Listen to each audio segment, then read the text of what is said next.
Good evening, folks, and welcome to the 7th presentation of the 2022-23 Avalanche Canada's webinar series. My name is Brent Strand. I'm your producer for the evening. Sarah Taylor's online, and she's going to be your moderator, looking for your questions in the Q&A box. Thank you for joining us tonight. Really appreciate you spending your time with us. Over the last 2 years, we've presented a variety of webinars, found that being online means we get to share our Avalanche safety messaging with more of you than ever before. We're glad you're with us this evening, and we'd love to see you share these webinars with others throughout the winter. Our mission is to help educate backcountry users so that they can go out and play safe. Because we all want you to know more, go further, and come home. First, we'd like to acknowledge that our session is being hosted in the territory of 4 nations, the Syilx, the Secwepemc, Ktunaxa, and the Syilx. As a nation, as a national organization, we also like to acknowledge the First Nations, Métis, and the Inuit nations, whose land we live and recreate on. So before we start tonight's show, we'd like to thank our sponsors. We're grateful for them being loyal in their support for us during these economic and challenging times and working with us to reach backcountry users this winter. Without them, we wouldn't be able to make these types of events happen. Tonight, we have a sponsor for the webinar, Mountain Equipment Company. Mountain Equipment Company has been a sponsor of the Avalanche Canada since our inception. MEC is a major sponsor of the AST program, and they've also sponsored the MEC Avalanche Safety Grant awarded to 4 ADPOC organizations to help break down barriers to entry into the backcountry and celebrate the encouraging inclusivity of folks out in the outdoors. Be sure to stick around at the end because we're going to have some MEC draw prizes. So tonight's webinar, before we get going, we got a few housekeeping notes. We'd really like you folks to get some interactive stuff going on here. I believe I got a bar here in the middle of my screen. I really apologize. I just had a bit of a technical glitch before we started. I lost my monitors, so I'm a bit kerfuffled. But we're going to move on with that. There's ways to ask questions tonight. If you raise your hand, I'll be able to draw you out of the audience and we'll unmute you. You can talk to the presenter and get your question across really nice and clear. Other than that, if you want to type your question in the Q&A box at the bottom, that's great. Please use that Q&A box. It's easier for us to track your questions. The chat box, we're going to utilize that for dropping web links and stuff like that in there for information to push out to you folks. So tonight's presentation, choosing terrain for skiers. Terrain choice is always the answer to having a fun, safe day out in the backcountry. When avalanche hazard is high, or you're concerned about a certain avalanche problem, you want to be able to recognize which terrain is safe, and more importantly, which terrain is not safe, you're in for a treat. Because tonight, Avalanche Canada, Vancouver Island field team technician Colin Garrity is up for our show tonight. He's going to lead you through a variety of images, exercises. He's going to talk about a lot of incidences that have just happened within the last month and help you hone your terrain choice skills. Colin will be presenting various scenarios and terrain combined with the danger rating and probably avalanche problems in there as well. And your questions are really welcome. And it's most valuable if you try and get him in that Q&A box or raise your hand right when he's talking about those certain incidences and stuff along that line. So don't be bashful. Just come on out, raise your hand, or take that question in the Q&A box. Be prompt and try and be as quick as you can so we can do it at a pertinent moment. Tonight's presenter, Colin Garrity. Colin's been a forecaster for Avalanche Canada for 7 years, and he leads our field team on Vancouver Island, which is now in its 2nd season. Having a field team on Vancouver Island helps immensely with collecting data for our forecasts and our forecasters, as well as sharing our education and outreach events out there on the island. So without further ado, I'm going to pass it on to Colin, and I hope you folks enjoy the evening, and thank you for spending your time with us.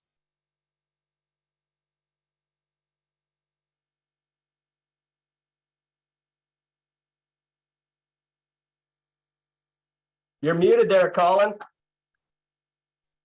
Thanks, Brent. Just one more technical difficulty One more to glitch throw tonight, into the mix. Yeah, thanks so much for the awesome introduction and for rolling with the punches there. It was touch and go there for a minute, folks. And Brent is a master, so we pulled it together. Just going to set up a screen share here. Take a moment, and I think you might be looking at my first slide now. You bet. Looks good, Colin. Awesome. Cool.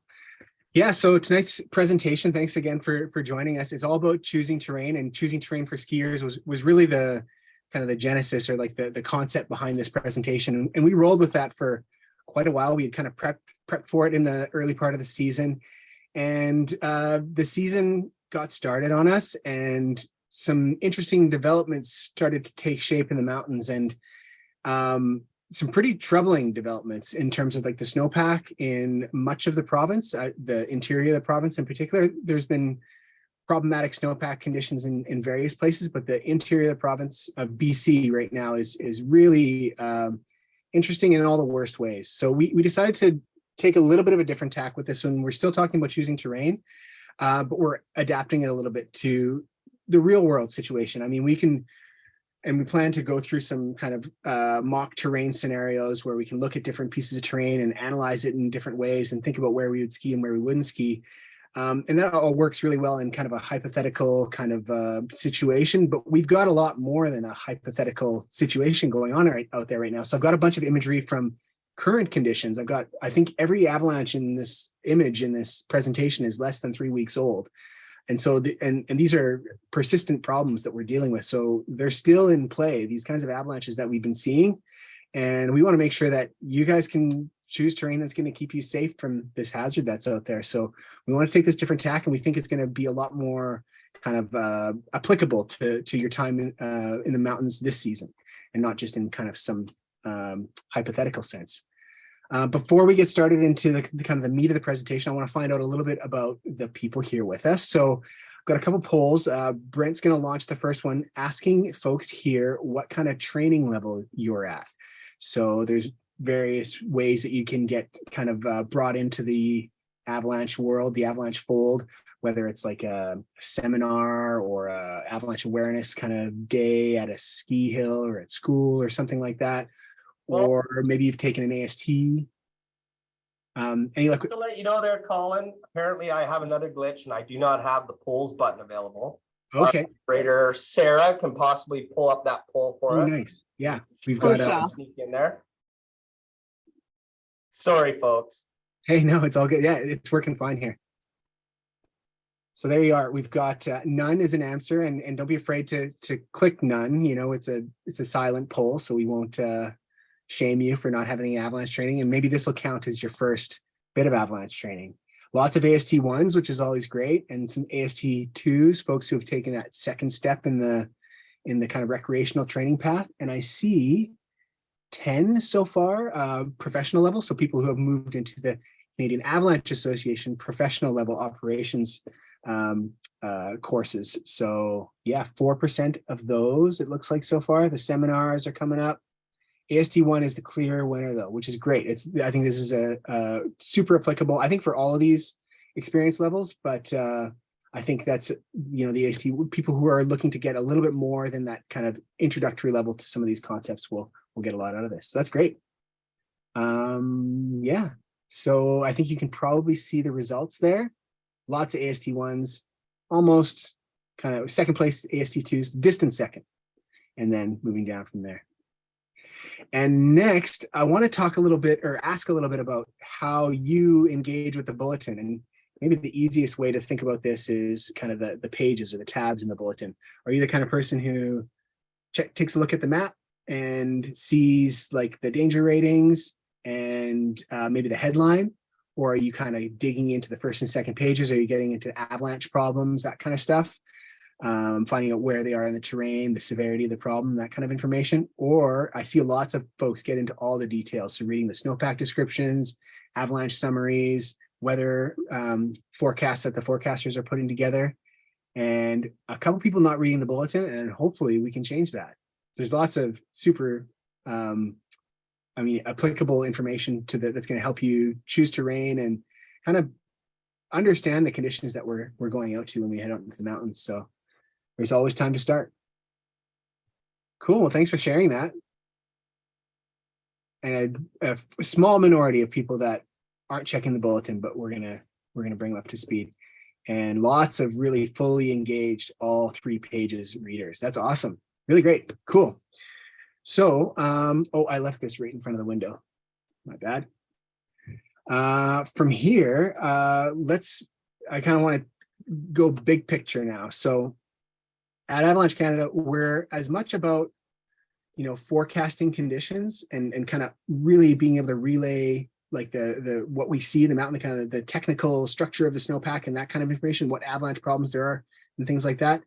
But we're like, so understanding conditions is really important to us and nailing that. But another thing that's really important to us is risk communications. How do we communicate to folks the messages that they're going to be able to take home and really help guide good decision making during their days in the mountains? And so if I could pick, and really it's we think about this one all the time and we use this one all the time, I could pick one message. It's really all about matching terrain to conditions, because conditions are constantly changing. And you can see a person there checking out a weather station. It's kind of my visualization of conditions. And conditions vary across regions too. We can have pieces of advice that kind of put people in the right direction, kind of set you off on the right path. But we can't compete with a person who's out there in the terrain, making observations, looking at terrain, looking at the snow that's on the surface and kind of getting it like really able to pick out the local nuances of the snowpack. So you really do have an advantage over a forecaster. And when you use the forecast as a starting point, the way we like to recommend you do, it sets you off on the right path, but and then you can go out there and make sure that you're matching the terrain to the conditions you're actually finding on the ground. That's really important to us. So I'll move on from there. Conditions this season, as I've kind of alluded to already, have been something pretty special. And this image kind of stuck out to me the other day when I was forecasting in the southern part of the province. London Ridge is in kind of the Highway 31 corridor near Retallick between Caslow and New Denver. And this happened, I think it was something like 25 centimeters of snow fell in the area. And all of a sudden natural avalanches were popping out everywhere. And they were not storm slabs. So storm slabs is, we've got new snow, it accumulates, it starts to form a slab, hasn't quite bonded with the surface yet. And you get that kind of direct action avalanche cycle. Things want to slide because it's fresh snow. That new snow interface wasn't the interface performing in this event. This was only a little bit deeper, but it was a persistent slab layer or a persistent weak layer of surface hoarfrost that had been buried. And that's the layer that got activated with this storm slab. So it's definitely, it was an alarming situation. And we've seen all kinds of it this season. So these are just a small sampling of some of the avalanches we've seen over the early part of this year. Really, it's been January that we've essentially started to see these layers reach critical loads and start producing deep, scary, often surprising avalanches. And so this is a lot of the impetus behind us wanting to get this message out, or some of these messages that I want to talk about tonight, out to folks.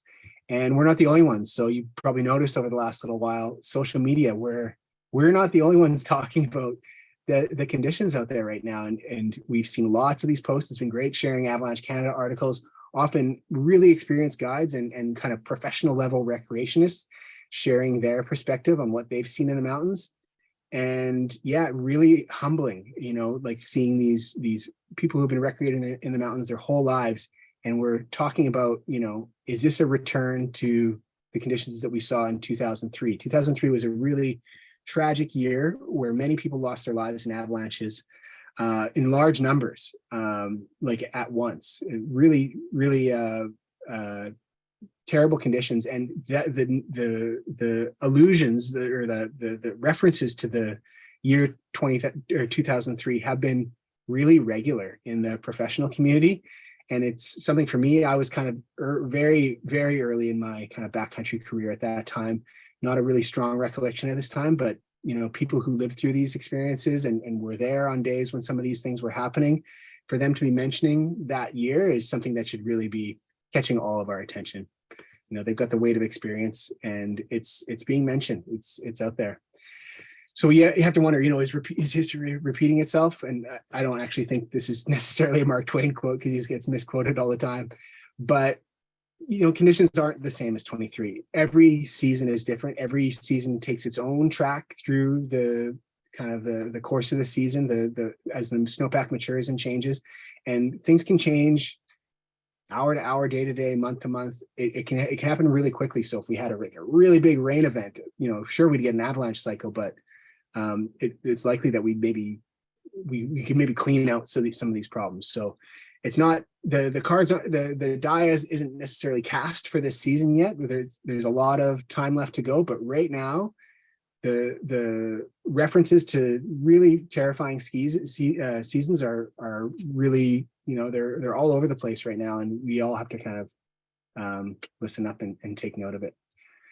Yeah. So before I get into talking about I want to go through some avalanches, and I want to go through some actual terrain exercise type stuff.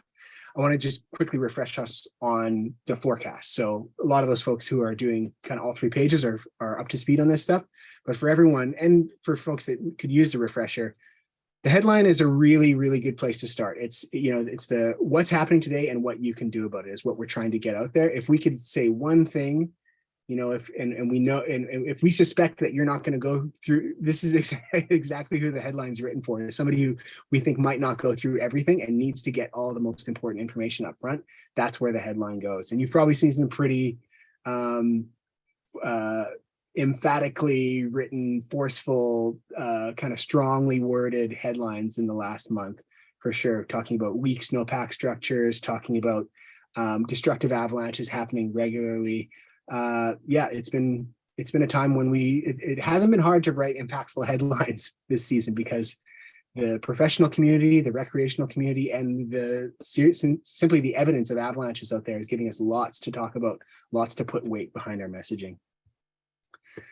Danger ratings. So this is the overall danger at each elevation band, and it's worth understanding what the actual definitions of the different danger ratings are. So high avalanche dangers, very dangerous avalanche conditions. We're generally expecting natural avalanches during high danger, and travel in avalanche terrain is not recommended, versus a considerable rating where we give some more nuanced advice about what kind of travel, what kind of skills you might need to travel safely in avalanche terrain under those kinds of conditions. And it kind of moves down from there. So definitely worth being familiar with those ratings, because avalanches do happen under moderate danger. And in fact, we tend to see during these kind of persistent slab periods where the likelihood of triggering is on the decline, but the severity of triggering, or the consequences of triggering, is still quite high.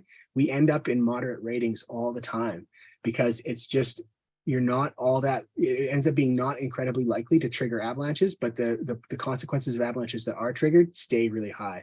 So it's really important to understand those danger ratings and know that yellow isn't a green light. Even green isn't really a green light. You need to always be, factoring in alpine hazards that you need to manage at different points in the mountains. So really understanding those ratings is important to us and to you. And then avalanche problems. So we'll get a lot more into this one. This is really, we want to get through to folks what is the nature of the hazard? What is this problem? How did it get here? What's it made of? How big is it? How big of an avalanche can this problem cause? So that's kind of the nature of the avalanche. Where in the terrain it exists. So we're going to try to single that out by elevation and by aspect in the first 2 boxes you see in each of those avalanche problem descriptions. And then the likelihood of avalanches, how likely you are to encounter an avalanche, not necessarily trigger an avalanche, but be affected by an avalanche or struck by an avalanche, caught in an avalanche. So this is really, really important for, understanding the way that you'd need to move through terrain to avoid the hazard, rather than just understanding generally what, how dangerous it is out there. How dangerous is what? We want to know what the problem is and how we can avoid it. So the avalanche problem is a really good place to dig into that, so you can come up with a bit of a strategy for your day. So persistent slabs, they're different from other avalanche problems, and there's a bunch of differences, and I want to go into a few of them here. The first one is a little obvious. They persist. They last for a long time. So if anybody's as old as I am and watched Back to the Future series as a youngster, we know that older Biff here was a villain, just like younger Biff was, but older Biff was quite a bit more mature, a little bit more evil, had a little bit more capacity to cause trouble than young Biff had. He got the weight of years and experience that allows him to be a much bigger pain to the people he's trying to be a villain toward. And this is kind of like the persistent slab. It's been in the snowpack for some time, and it's been generally, as it persists, it means that it's making its way through storm cycles. It's surviving storm cycles without being cleaned out, which means a larger and deeper load is accumulating on that layer all the time. So yeah, persistence, step one, or factor one. The next is depth or consequence. So I kind of alluded to this with the persistence. Because it's surviving storm cycles, it's getting deeper and deeper in the snowpack, and it leads to much more consequential, much more destructive avalanches. And we can look at an example like this. Again, all of these examples that I'll go through are very recent, and you can see basically the entire snowpack has been pulled out in these two avalanches here.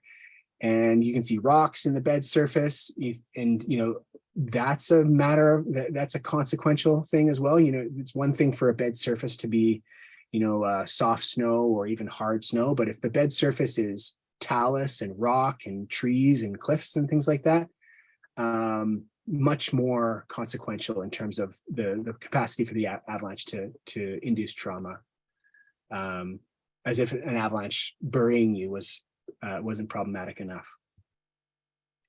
So it's important to understand how persistent avalanche or persistent slab, persistent weak layers formed.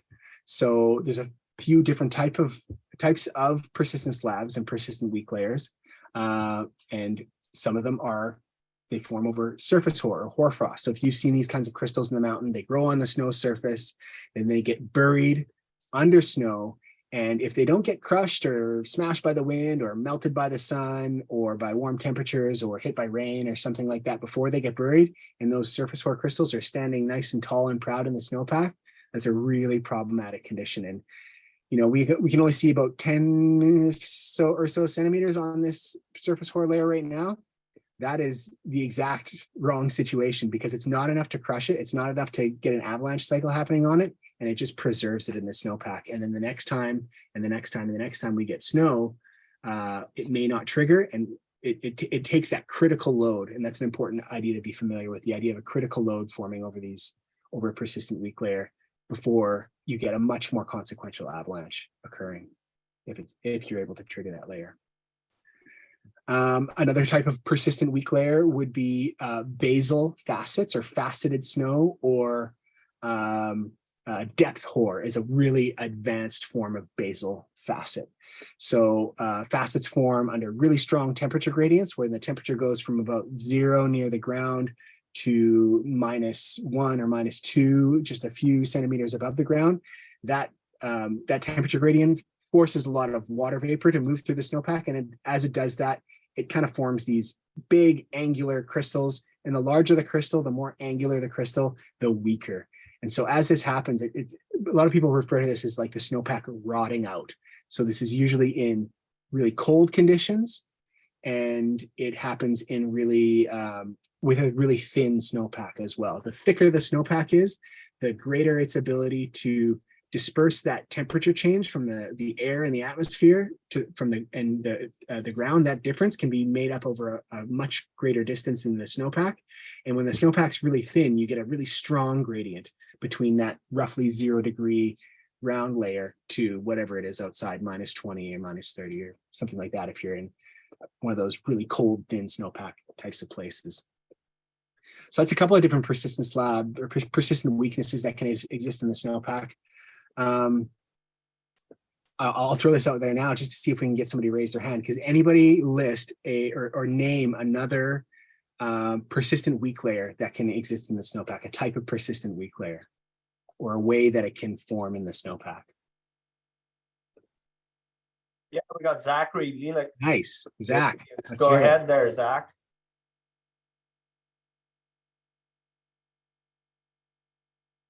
Is he unmuted? You're unmuted. Was it a mistake? Sorry, can you guys hear me now? Yeah, we got you. Yeah. I'm assuming you guys can. I think Colin, you're on mute, but it sounds like okay. I was gonna say like a rain crust where it just gets persistently buried after, and it's kind of just like a really slippy surface for things to go on. Yeah, that's a really good mention for sure. The crust. I think you're still muted. Oh, I think it's probably because you were talking. Because can you hear me still, Brent? Yeah, I can hear you loud and clear there. I'm Okay. just you there, Zach, and then he can speak. Yeah, if you mute Zach, I might come back on. Do you hear? Well, I'll just keep talking. So Zach alludes to exactly what I wanted to get at, which is crust layers in the snowpack. But the crust layer itself isn't the persistent weak layer.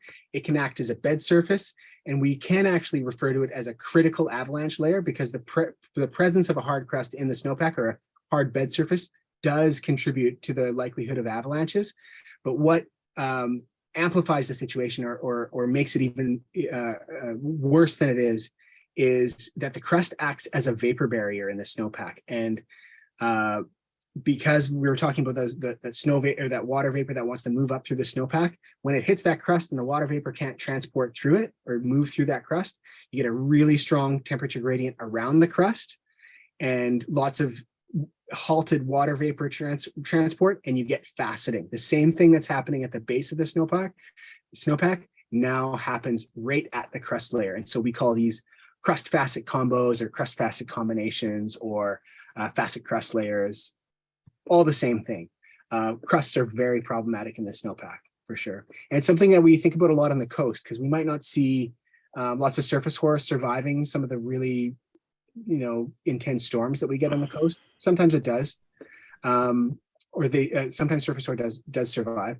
But crust facet combos are really classic persistent or critical avalanche layer, persistent weak layer in the coastal snowpack and really all over as well. So good shout out there. So knowing how they form tells us a little bit about how we can detect them. So it's all about like kind of knowing the villain's origin story. I've got Mr. Freeze there. So knowing that, okay, if we think of surface hoar, the conditions that lead to it forming really well would be kind of the same conditions that lead to frost forming on your windshield. So a clear night, clear skies, relatively cool temperatures, maybe a bit kind of foggy or kind of high humidity. Not much wind, right? And we get frost forming, right? So knowing that that's how this villain came into being and knowing who this villain's nemesis are, warm temperatures, wind, really those are the ones, those are the things that can knock surface hoar out. We can kind of start to pick out where it might exist in the terrain. Surface hoar can exist in the alpine, sure, but it's probably going to exist more in sheltered alpine locations. Is it going to exist more likely on a north or a south aspect? Well, the south aspect might be deteriorating the surface hoar through radiation or warm temperatures, so it might not survive as easily on the south aspect. So we start to get a picture of where this problem could exist in the terrain. Probably a north aspect, probably something more sheltered. And really, you may have heard people refer to places called surface hoar farms.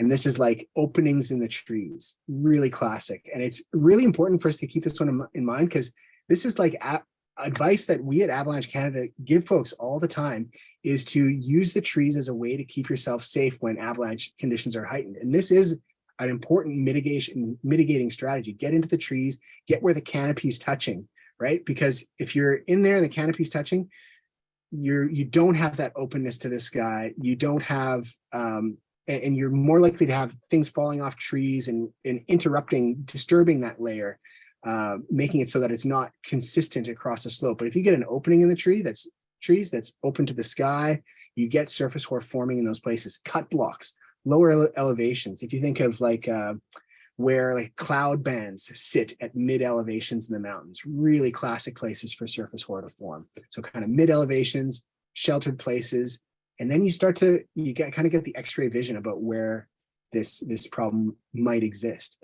You can also, of course, read the bulletin, because we're going to do our best to try to zero in on where it exists to help you as well.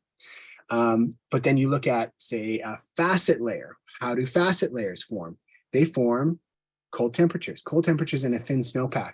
So where's that going to exist in the terrain? It's going to be completely omnipresent throughout the terrain. It's going to exist everywhere unless it gets disturbed in some way. So you'd have to have some kind of warming or rain.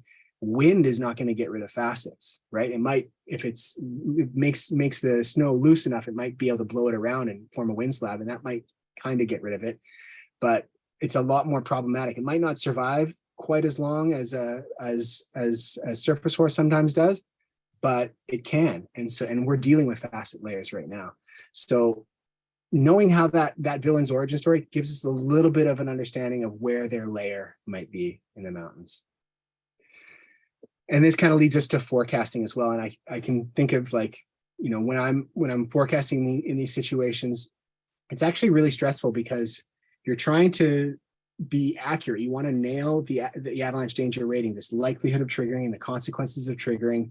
We want to make sure that we're not, crying wolf about persistent slab layers. And because we do this for a long time, we start saying, we're telling people, look out, look out, look out. And avalanches aren't happening. That harms credibility, which ultimately undermines our ability to communicate danger to you, right? So we have to be really careful about maintaining that credibility and nailing those conditions as much as we can. But at the same time, we're always worried about this sleeping dragon that's waiting in the snowpack, and we want to make sure that we're not the ones, trying not to cry wolf when the dragon's about to awake.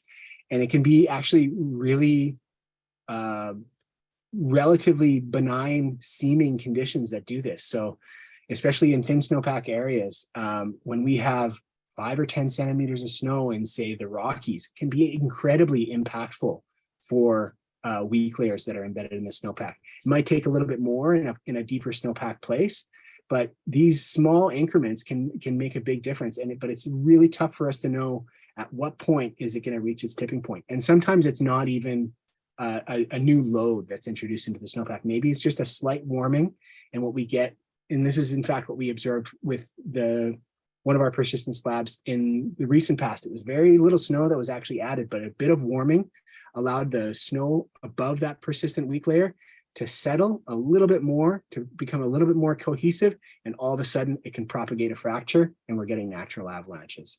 So these subtleties are what we're looking for, trying not to cry wolf and being aware that, there's a dragon under there, and trying to make sure that we can warn people once its eye opens up.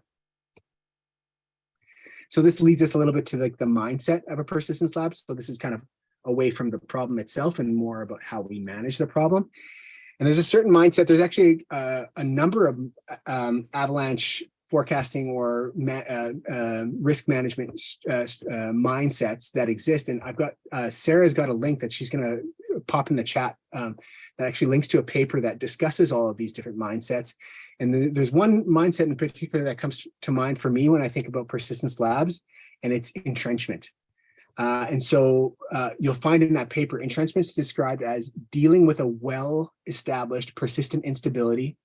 It's not a preferred operating mode. And basically, it requires, this is really important, discipline to sustain it for the necessary time. That's the thing, is we're trying to sustain a mindset of being really cautious, of being stepped back for a long period of time. This is really challenging for operators, and this is challenging for recreationists. Everybody who wants to get out there in the mountains is in this position where they're having to be really patient, and nobody wants to deal with that. So entrenchment is a really tough one to have to deal with for a long period of time.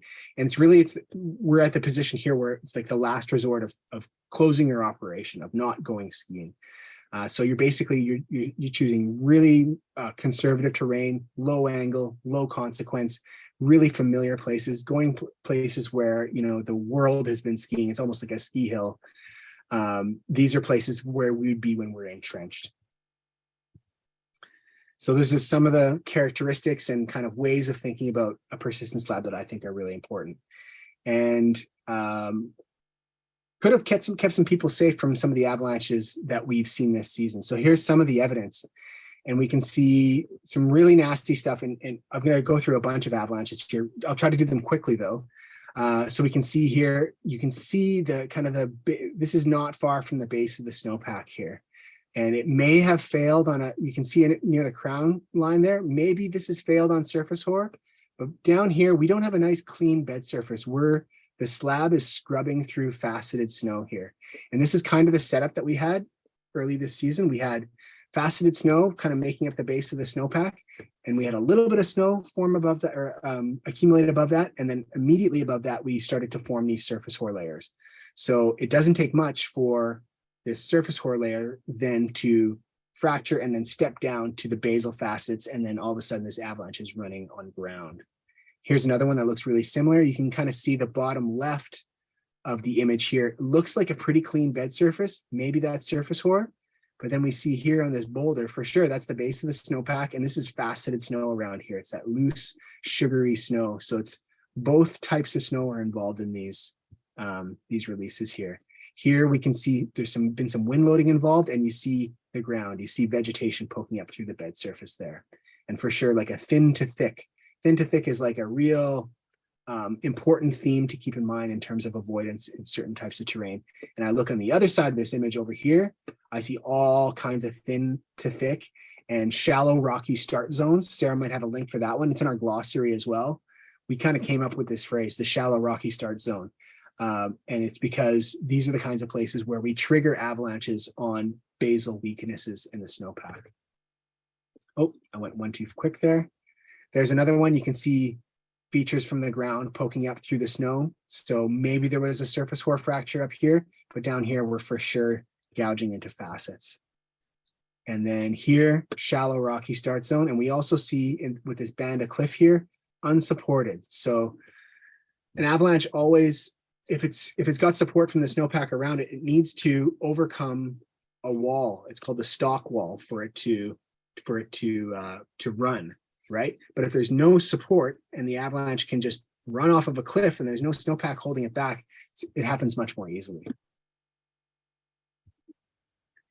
Here's another one. We've got wind loading for sure. But we see steps in these avalanches, and that's like the last thing you want to see. You know, I can see a fracture line here, and I see fracture lines down here at deeper levels in the snowpack. These are step downs that are occurring here. And we've got wind loading here, but for sure, shallow rocky start zones. And yeah, this avalanche is kind of getting right into the rocks for sure.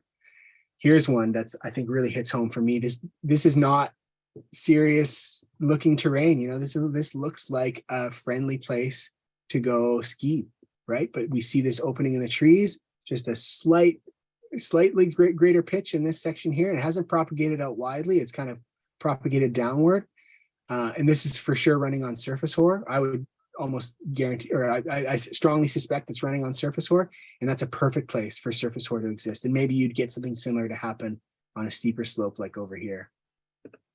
So really scary, not only for the consequences of the avalanche, but for the way I look at a piece of terrain like this does not look to me like threatening terrain. This looks like reasonable ski terrain in most kinds of conditions. This season, things are different.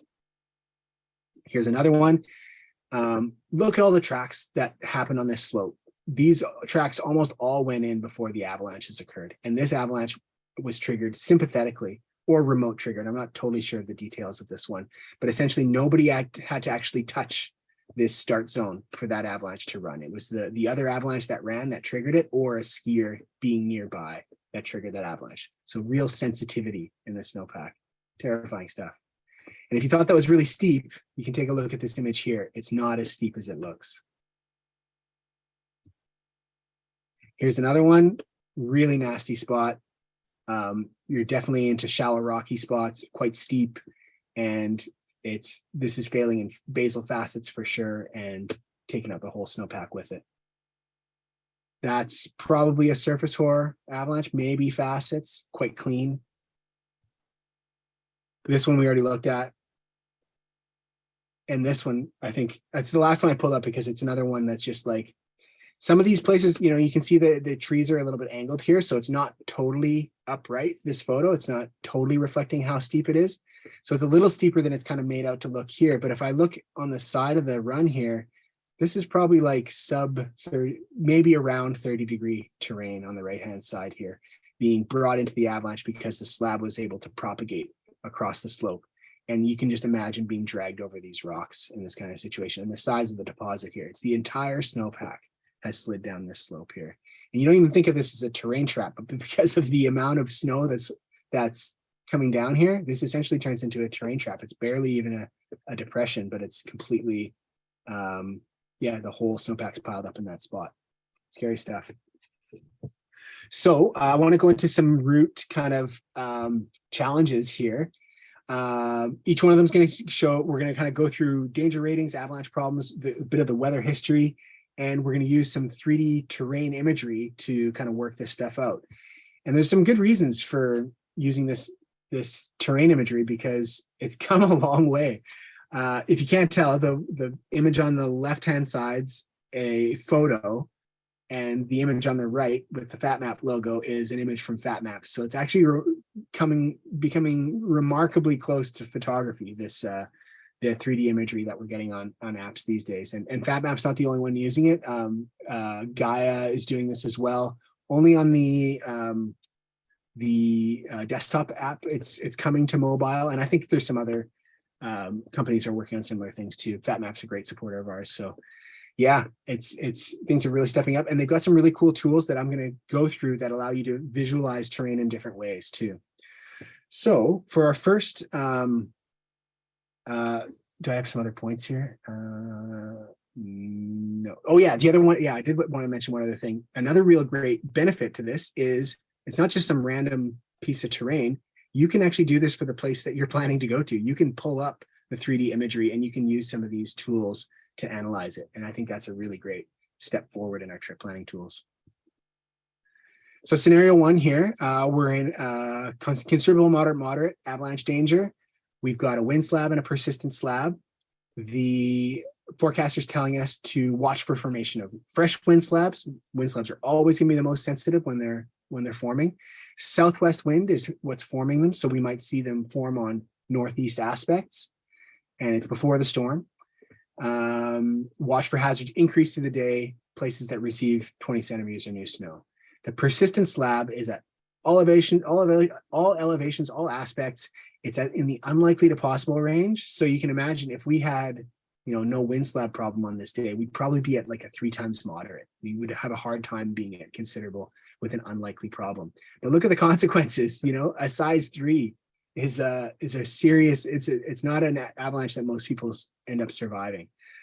So the consequences are really high. It's 80 to 150 centimeters below the surface. It's an early December crust, so your crust facet combo is here, and it's making it difficult to have confidence stepping out in big terrain. Big avalanches failing on this layer, large and destructive, yada yada. So moving ahead, try to kind of bank some of this info as I open up the terrain image here.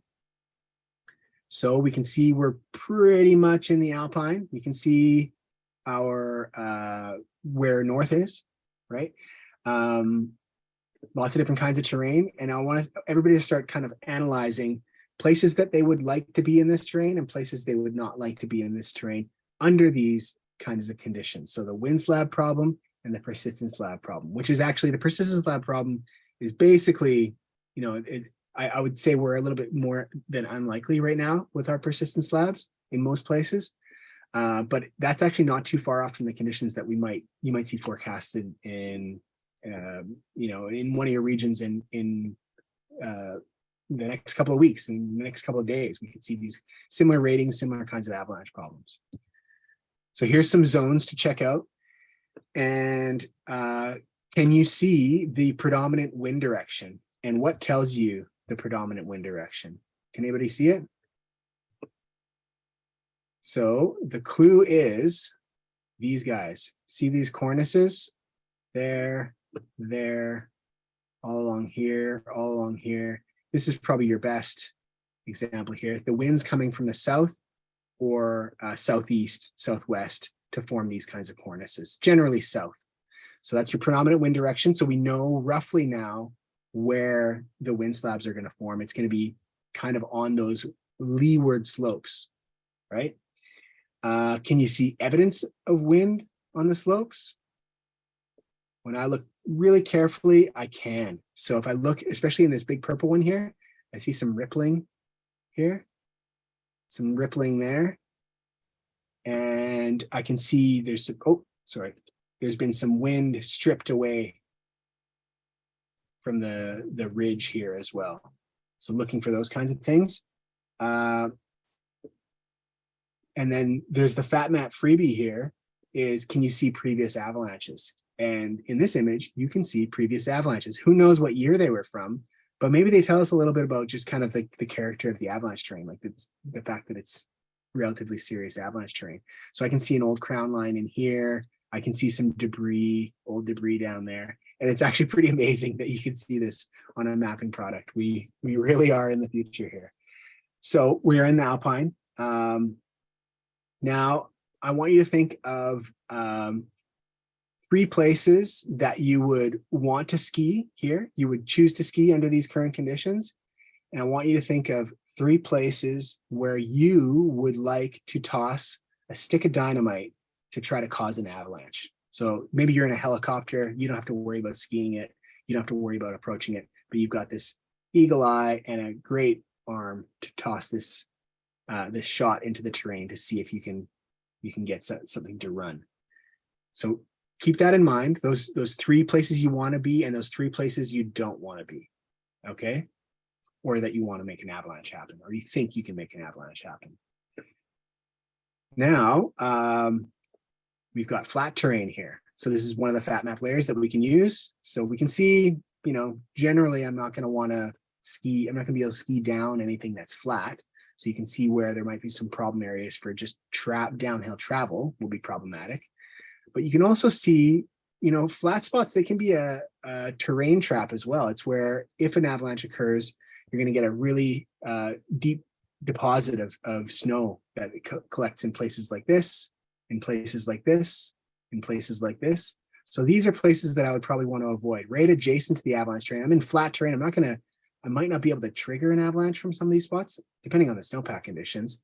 But for sure, an avalanche can end up in one of those spots. So you don't necessarily have to be triggered by it to have to trigger an avalanche to be affected by it or to be impacted. Here we are with aspect. So you're kind of red and orange is kind of like south through southeast. And then you're kind of your brighter blue is kind of more directly north. And so now we can kind of get a sense of, for sure, the wind slab, right? Because we know that wind slabs should be forming across north aspects. So we'd start to see it across this kind of terrain, right? So if you had some ideas in mind over here, that may be affected by a wind slab problem, right? And same with anything along here and anything along here. And then our persistent slab being a crest facet combo, where is it going to exist? Probably everywhere, but there's a chance that the facets, maybe if we had some warm, we don't really know what the weather history necessarily is here, but it's possible the facets had a harder time surviving. They might have settled, might have rounded, become a little bit more consolidated on south aspects, but much more likely to be really well preserved on north aspects, those cold temperatures, keeping them preserved. So aspect is helpful. And then you place our zones, our riding zones on the terrain here. Has your mind changed about anywhere you'd like to throw a shot or make a ski line happen? Okay.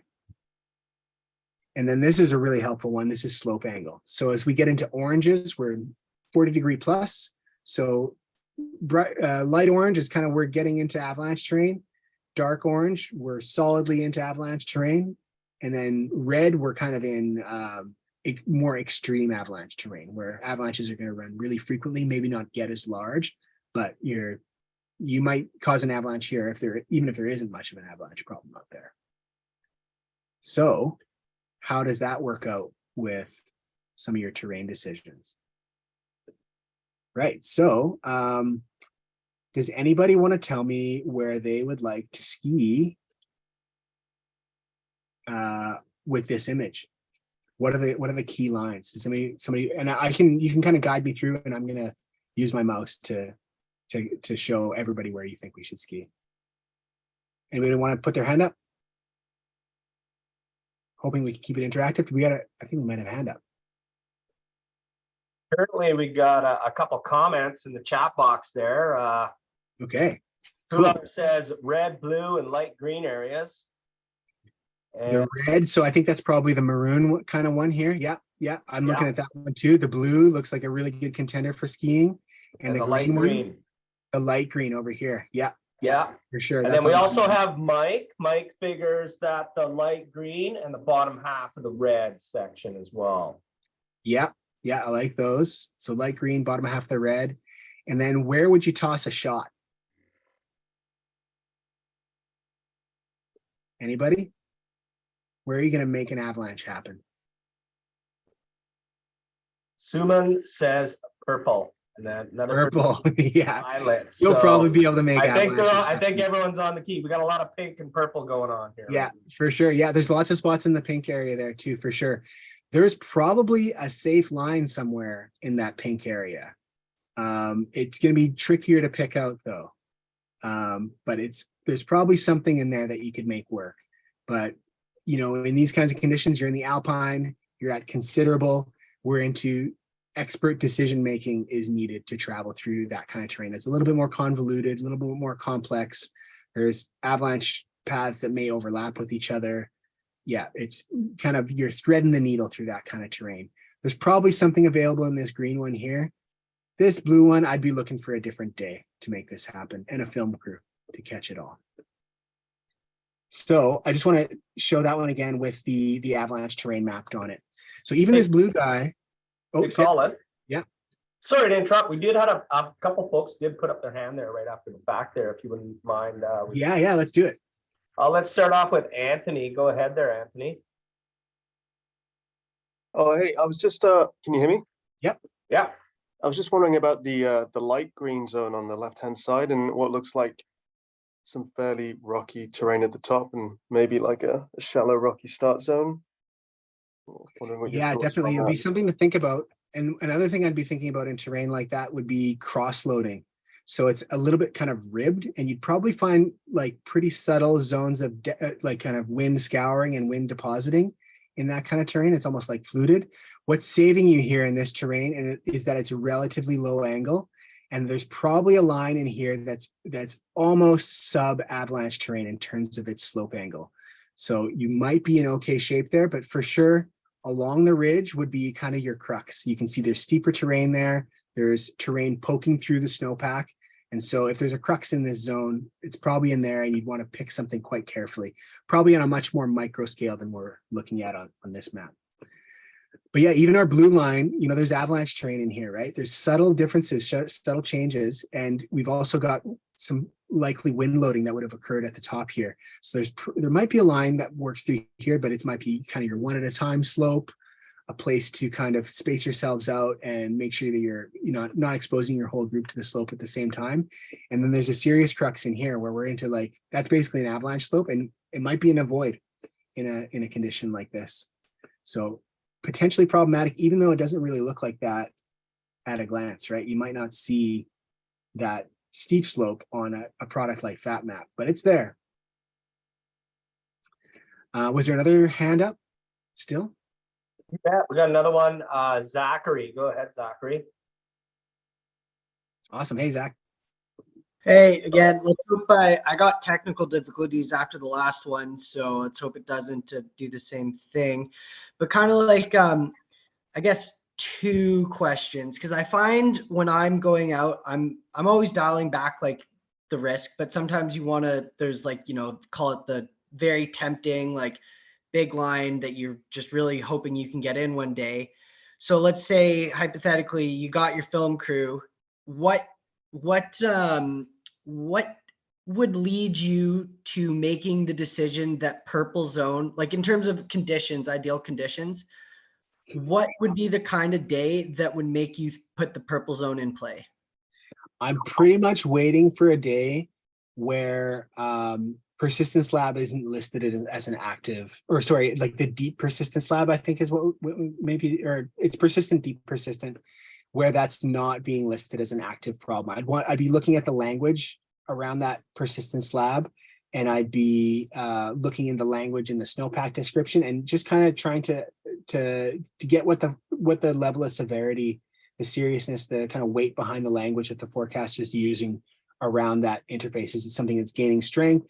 Is it something that's been producing lots of recent destructive avalanches? Or is it something that we haven't seen an avalanche on in several weeks and operators are starting to feel a little bit more confident with it? So I'd be trying to drill in a little bit before that. And sometimes, features like this, they can be off the menu for an entire season sometimes. And there's been, I think not, this isn't the season, or not this season, or something like that has been like a hashtag this year.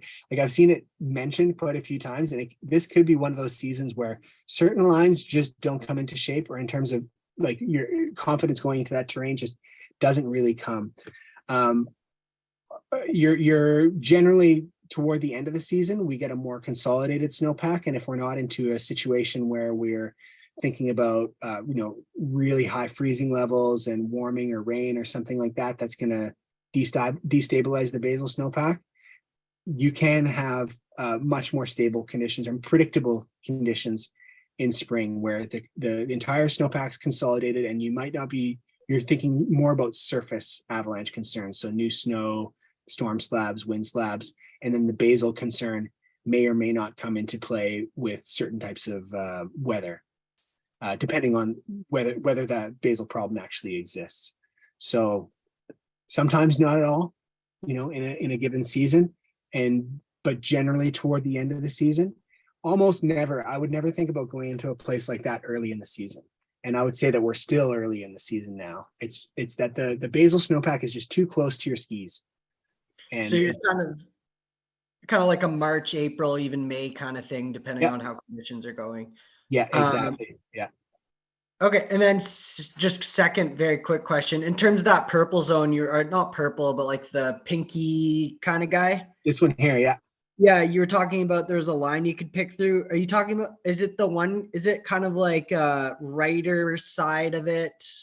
I think there's probably some options on the right-hand side here. Yeah, I think there's something that you can make work.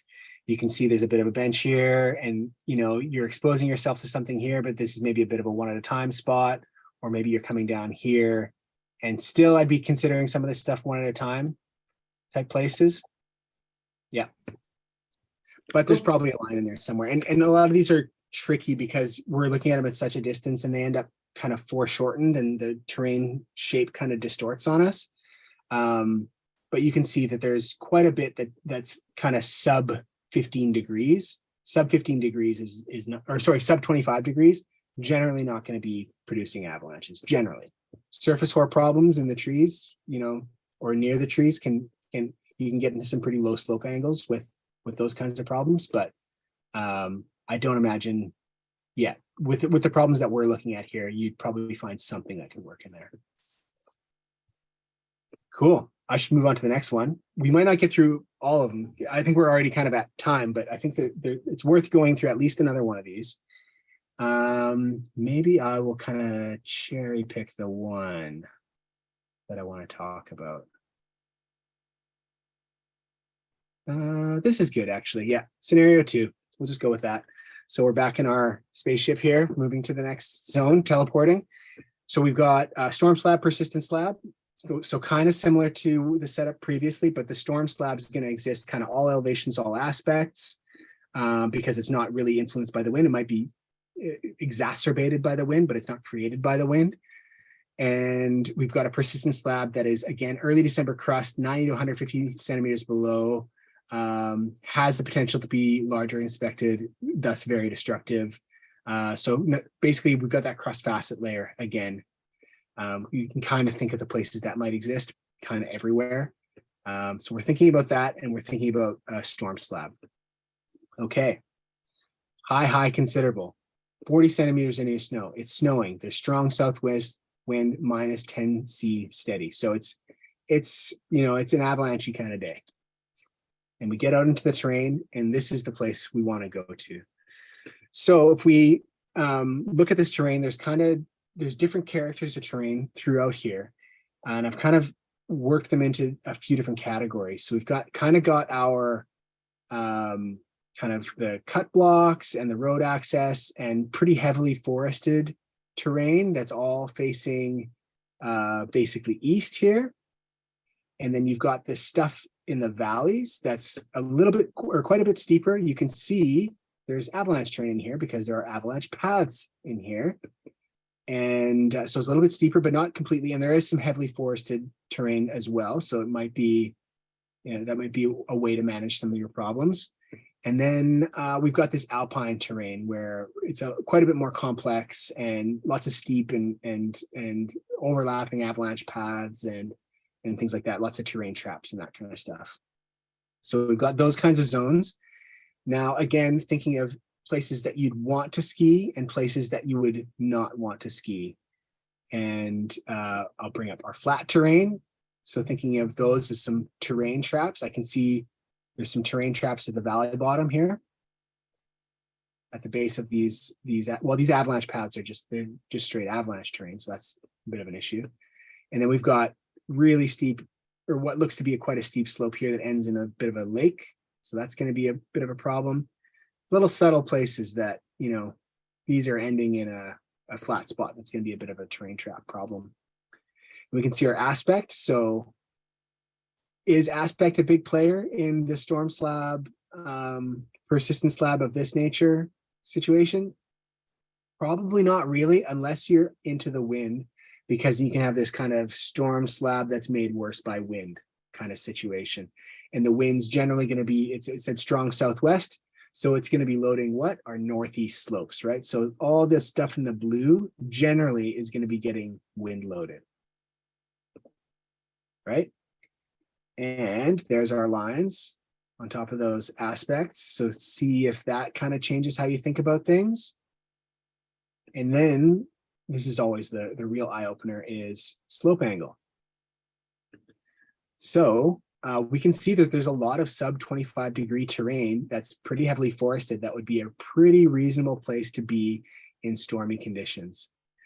So I think maybe my question for this one, or I think I might have a few questions lined up.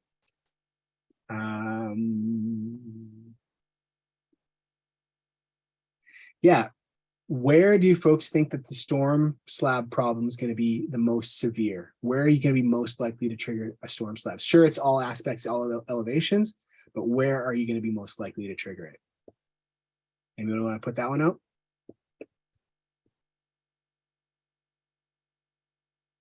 Another question would be, where are you expecting to see natural avalanches today? So we're at high, considerable. So when we're high danger, generally thinking of active natural avalanche conditions. So where might you see a natural avalanche in this kind of terrain?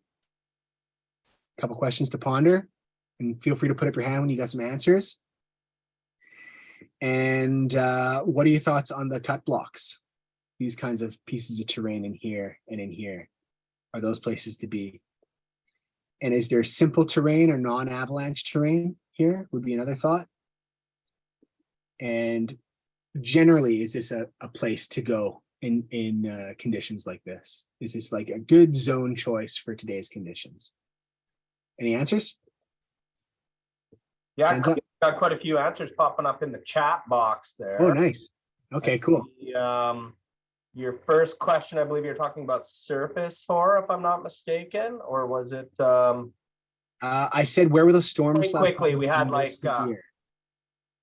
sorry. I was saying, where would the storm slab relating to problem? green? Most people were relating your green area to your storm slab problem. Yeah, that's probably going to be the place with the most severe storm slab problem. And the thing that I'd be kind of thinking about is, where is it wind loading?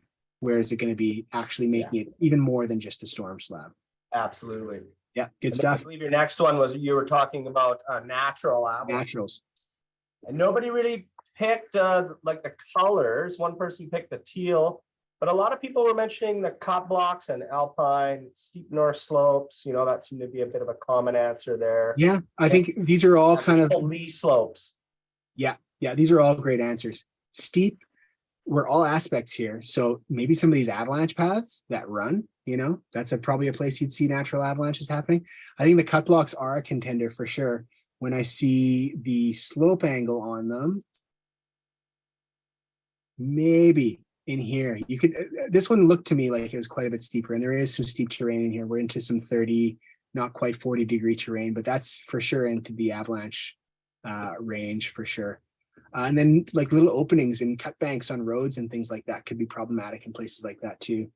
And then what about just like the whole general choice of the day, choice of zone for the day? Is this a reasonable place to go try to shred on a storm day? What do folks think?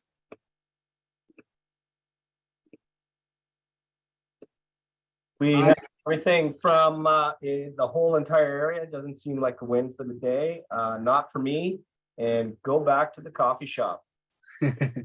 These are totally fine answers. And then we got a couple folks mention the trees in the lower purple area. Yeah. Other folks, you know, just looking at other options of. When it's high danger, I think there's a bit of all of the above here, because you could for sure choose the coffee shop, because it's just going to be, you're kind of tiptoeing in these kinds of conditions, and it's not as easy to just to pick a line and know that you're going to stay, you're going to be not running into trouble. There's lots of places where you could be going down in the trees and come across an opening and have to manage it, right? And you have to be with people that know that that's the situation, and that you kind of collectively need to regroup and address this problem that's in front of you, rather than just shredding through the opening because it looks like this wide open, awesome powder slope. So doing the coffee shop is a totally reasonable approach. If somebody's super committed to finding skiing on a storm day, there's some storm skiing in here that could be done safely for sure. Yeah, and I'd be thinking about this kind of this sub 25 degree or around the 25 degree stuff. Cut blocks, as long as you're not kind of getting into these, like there's steep rolls that are probably going to be emerging in some of these places. I probably would be avoiding the avalanche paths and the alpine. On a high danger day, it's probably snowing and blowing. You're not even going to see where you're going up there, and let alone see the hazards that are formed around you. So that's another thing that might restrict your travel on a day like today, or on this day. Okay, I will pull out one more, and we're going to go to, actually, you know what? I just want to talk surface hoar. So where's the surface hoar avalanche going to happen in a place like this? So we've got this really varied terrain. We've got everything from below tree line to alpine. Oh, sorry about that. You can see the wind direction. You can see where winds have formed cornices, where winds would be loading slopes.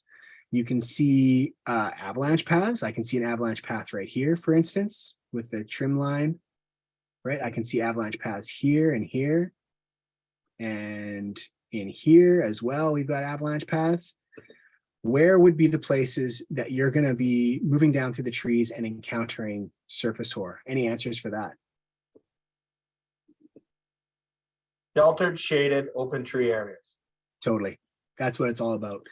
And it's so it's like disheartening, because you can be like having like an okay time skiing in the trees and come across an opening like this, and it just looks like, you know, the skies have opened and this perfect powder slope is in front of you, and everything in your body is telling you to shred it because it looks amazing.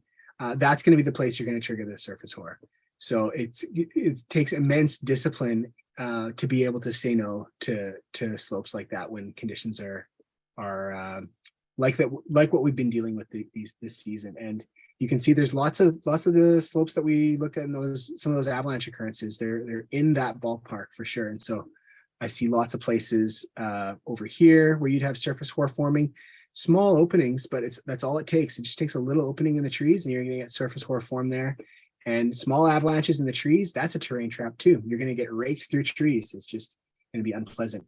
And so I can take that one as well and throw the avalanche terrain map on it, the slope angle map. And a lot of those openings, you can't even see them anymore because the slope angle has covered them. Is there a place to ski here with a surface horror problem? It's tiptoeing. And I was looking at, maybe there's a place up here, and this is maybe I'm helicopter skiing so that I don't have to move through all of this terrain to get at it, but I can see a slope here that might be a place to hang out that wouldn't be affected by this terrain above it, and wouldn't be exposing yourself to the terrain below it, and looks relatively low angle. It barely pops out when I put the slope angle stuff on it. So maybe there's a place in there. There's probably some things in here that could be worked with too, but it kind of, there is something to be said about, is this the zone for a high danger day or a surface horror problem? It might not be where you want to be for those kinds of conditions. So think about the big picture too. Like, what am I doing here today? Should I be here at all? Is this the right kind of character of a zone for me to be in these kinds of conditions? And sometimes there's a needle that can be threaded, but then you're threading the needle, and usually want to give yourself some margins of safety so that you can make small mistakes and not get punished for it. Yeah, I think I probably want to open up to questions now. We're 15 minutes over. I think we did a pretty good little session there though. So I want to open up to just general questions about persistent slabs, about choosing terrain for skiing, and really anything to do with terrain choice. I think terrain choice, you can just kind of mull these ideas over in your head. I'll just kind of talk at you for a second. I think terrain choice and kind of recognizing different kinds of avalanche terrain or different types of terrain, whether it's non-avalanche terrain, simple terrain, complex terrain, or challenging terrain. Sarah might be able to link our glossary entries for those different types of avalanche terrain. This is like one of the most important strategies that we have for managing risk in the backcountry, because we're in avalanche terrain, because when it comes to snow, there's usually some form of uncertainty. We don't necessarily know what's under the surface, or it might take some digging to know. And even if you dig, you might not find the surface horror in one place and it might exist somewhere else, or the crust might not react in this place and the facets are better formed over on this north aspect over here, or the south aspect, even though the facets aren't as developed, it's so thin, or maybe the crust isn't as deep, it's so thin that it's been faceting. This kind of uncertainty can be really difficult to sort through. Terrain is this one thing where it doesn't actually change. It's like this fixed thing in the mountains that we can actually count on, like we can't with so many other things in avalanche decision making. So really, make the most of the things that you can know for certain out there, and terrain's the one. And there's this really popular and very there's a reason it's popular. It's an excellent quote, is that when the snow is the problem, terrain is the answer. When there's uncertainty out there, terrain is the way to sort through all the things that may be with the things that are. There's a really good quote that I got from a high-level avalanche educator, Colin Zacharias, said to us in one of our level 2 courses, said that every step that you take in, I'm paraphrasing here, so hopefully Colin doesn't give me an angry email or something, but every step that you take in avalanche terrain should reflect the sum total of your knowledge of the snowpack and how it lies over the terrain. So you're showing the world what you know about the snowpack and how it's sitting on the terrain with every step that you're taking. Any questions? Fantastic, Colin. So we got like 3 hands up. We've got a couple questions in the Q&A box. I'm gonna pop out a couple of questions in the Q&A. They've been in there since earlier in your set Nice. tonight. A big one, Zachary, he's been kind of keen, putting his hand up a few times, and right off the bat there, he's like, in terms of min reports, like, what's the key info that forecasters want to see in a min post? I would say surface conditions. So the upper snowpack is going to be probably the most uncertain for us because it can change so quickly, and we've had the least time to figure out what's going on in the surface. It changes so fast. Generally, we've got a bit of an idea of what's going on in the structure because we've had time to learn about it. There's been multiple reports over time, but the surface changes quite quickly. So surface conditions, whether you're skiing through powder on crust, a little thin zipper crust or a rime crust, or is it slabby wind affected snow? Has the wind gotten to the snow? This is stuff that we're like often like kind of at the end of the day pulling our hair. Do we know if did the wind, I know it was windy, but did it move the snow? Or I know it was sunny, but did a crust form? Or I know it got warm, but did it go moist? These are tougher questions for us to answer on a kind of daily basis. So surface conditions are excellent. And photos tell us a lot about that too. When I see ski tracks, I know what the ski penetration is. I know that snow is, as long as there's not crust capping it, it's available for wind transport. If I see that the snow has melted out of the trees, the surface is probably going to have a crust on it by the time it freezes overnight. So photos tell us a lot. Lots of clues in there for us, but surface conditions are great. And then if you're familiar with instability tests and doing snowpack tests, great opportunity to practice. Really encourage folks to list their test results in kind of plain English so that the whole world knows what you're talking about. We know the avalanche codes and acronyms and stuff like that, but not everybody does. So good to be plain spoken about those kinds of results. Awesome. Thank you, Colin. We got a hands up here from Riaz. If you want to go ahead with your question there, Riaz. Hey, thanks very much. Can you hear me okay? Yeah, you bet. Fantastic. Well, great session today. Really appreciate it. I had a question, right? So you've done your homework on the bulletin. You look at fat maps and you kind of say, well, you know what? We're going to avoid these areas. This looks like a good line. You get out there, you skin up or whatever, and you get to the hill and you look around, have no idea where you are, what lines you pick. What are some points on how to landmark where you are so you kind of make some good decisions on the way down? Yeah, so there's a couple ways I do this and a couple different products I use. So I usually do my kind of route mapping with Gaia, but you can use FatMap. It's applicable for this as well. So my kind of macro route planning, like the kind of the big picture, will usually be on Gaia. But when it comes to like on the ground actual navigation through like micro features, I'll usually turn to FatMap for that in the terrain. And I'll actually just look at my point in the terrain, and you can, depending on the imagery, you can like find glades, you can find like cornices on FatMap. It's actually unbelievable how much detail there is. But in many cases, you need to make sure that you're downloading this information to your phone before you leave cell service, because your phone may not cache the map image that you have pulled out, and it could drop it from its cache, and when you get out there, it's gone. So that's one thing. And yeah, I would come up with a plan that you can refer to the line that you've drawn in the terrain, but also be really conscious of the fact that it may not be exactly as represented. We had this the other day on the Vancouver Island field team. We had this zone that we had figured out. We wanted to go check it out. And there was this one little spot that we'd have to get up over this bench to kind of start ascending.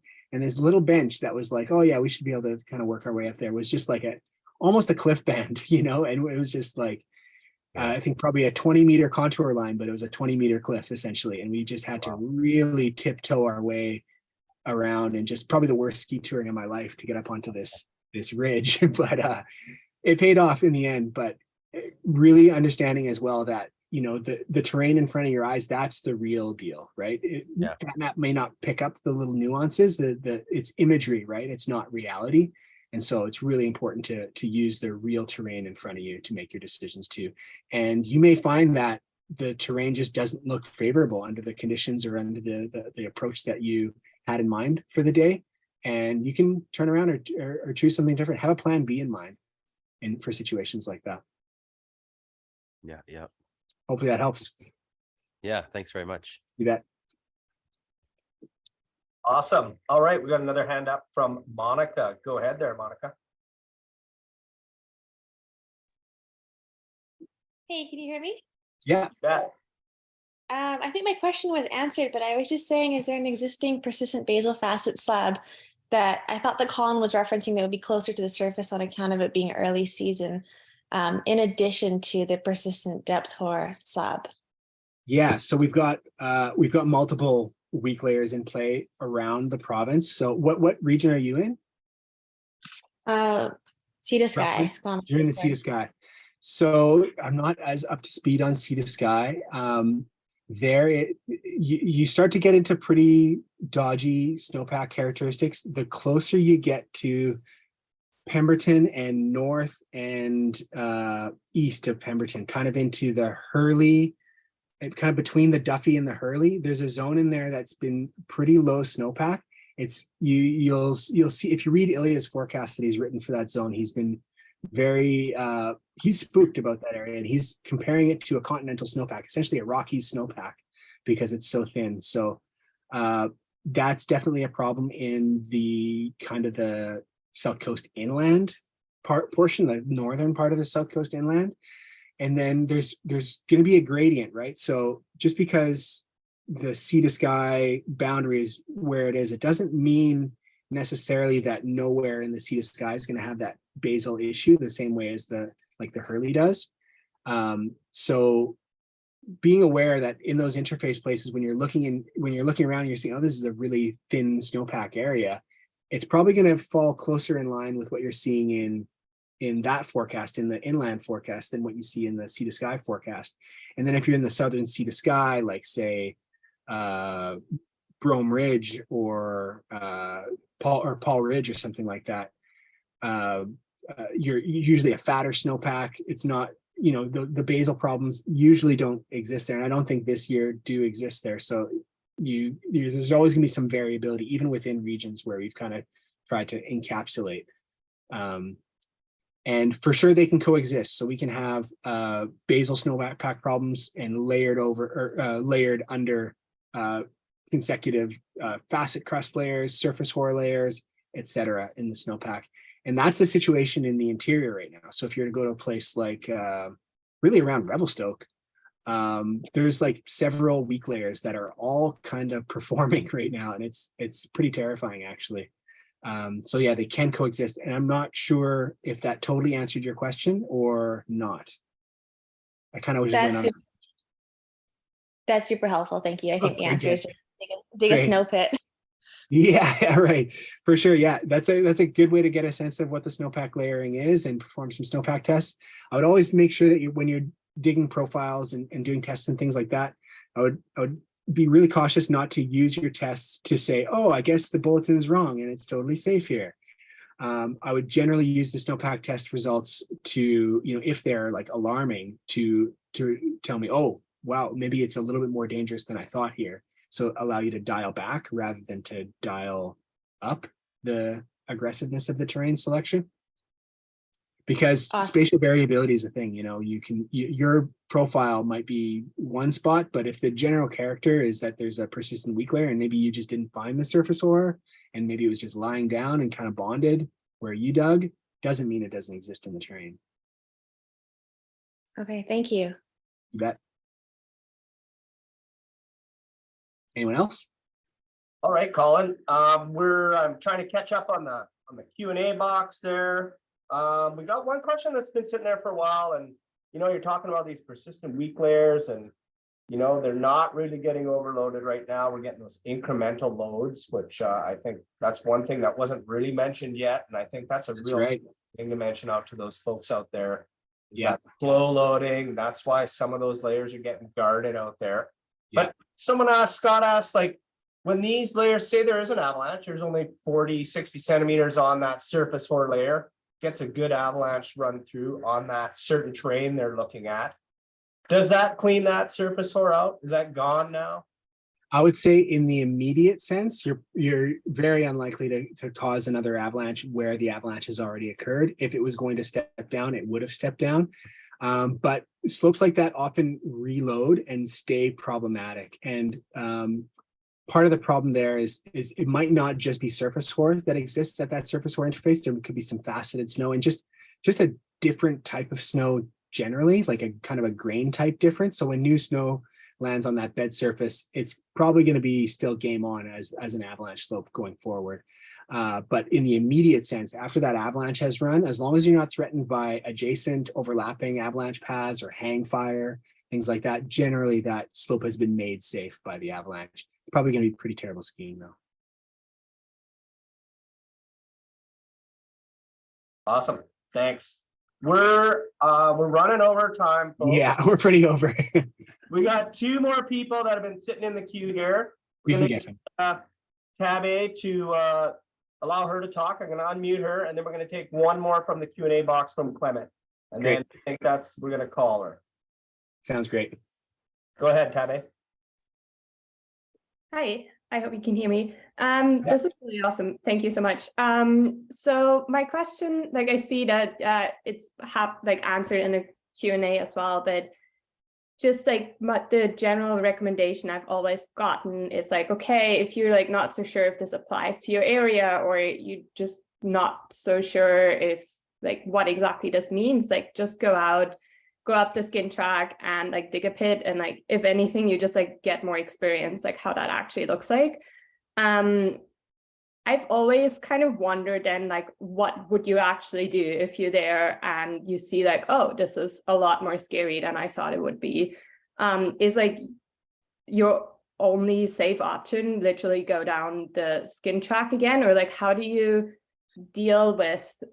I would say, yeah, terrain. So choosing terrain that kept you safe in the first place. So that Okay. you're probably your ski track would have been maybe in some heavily forested terrain or something like that. Something that, you know, somebody put in relatively low, like not intense avalanche. I would hope not really terrifying avalanche terrain that your skin track's in. Doesn't necessarily mean you need to ski through your skin track. You know, there's some pretty tight access points on Vancouver Island. We had to do that the other day. We're like, I guess we're just skiing our skin track because there's nowhere else to go. And you know, if you're concerned that you're going to go over a cliff or something like that, if you take a different route, then that's another problem. But yeah, you might not necessarily be stuck on your skin track, but I would be choosing terrain that's in the same kind of ballpark. You're kind of simple to non-avalanche terrain, or just like heavily treed types of terrain. Yeah. So kind of when you basically already planning to go out and check it out, you'd want to have that. Yeah, you should have a plan, right? Like if I'm going to check it out, there's one of two things I'm going to find. If I'm going to find scary conditions or not scary conditions, and I should have a plan for how I'm going to approach each one of those. Yeah, great. Thank you. For sure. Good question. One more. Awesome. And the last one from Clement: are the facets in the basal snowpack in Glacier National Park transforming and stabilizing? All the time. It's always happening. Yeah. Every day, hour by hour, they're transforming. So in thin snowpack areas, when it's cold outside and overnight periods, you could have faceting that's progressing and getting worse. You might find the alpine, north facing slopes and thin snowpack areas, the facets could be getting worse. Generally, in thicker snowpack areas, when the temperatures are kind of moderate, the basal facets are slowly improving, but it's a deep layer. It takes a while it takes time for those. The larger the grain, the more time it takes for it to become a round. So to lose its sharp edges and to become a small, nice spherical, easily bonded grain. So yes, all the time this is happening, but it's a process and it's a slow one. So faceting takes a lot, or it happens much faster than rounding happens. Rounding is the opposite process, where the snow is actually kind of stabilizing. It takes a lot longer for grains to round than it does for them to facet. Faceting happens really, really quickly. Excellent. Well, Cool. Colin, that was quite comprehensive and a good reminder to really look at, understand the terrain. You know, I think many people sometimes look at the danger rating at a glance. Is it red? Is it orange? Is it green? But really, you know, with the polls that went on today, it looks like a lot of people are actually digging in deep, reading those details, which is super awesome to see. And, you know, avalanche problems are also key to choosing the right terrain out there, right? Need to couple that with the information on the danger rating to help formulate that best trip plan. And always have that plan B as well, because you never know what's going to happen out there. You know, Absolutely. we're seeing the importance of this in the snowpack this year in many parts of BC.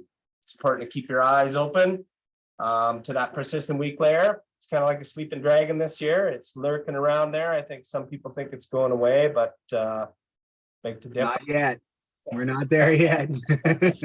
And I think, as you said, you need to stay conservative. And I think that's going to be the hardest deal here is if we get some snow coming up, is continuing to be conservative with your train choice all season. And remember, there's going to be other seasons, to get after those adventures. Maybe this isn't the year. We want people to play safe out there, come home at the end of each day.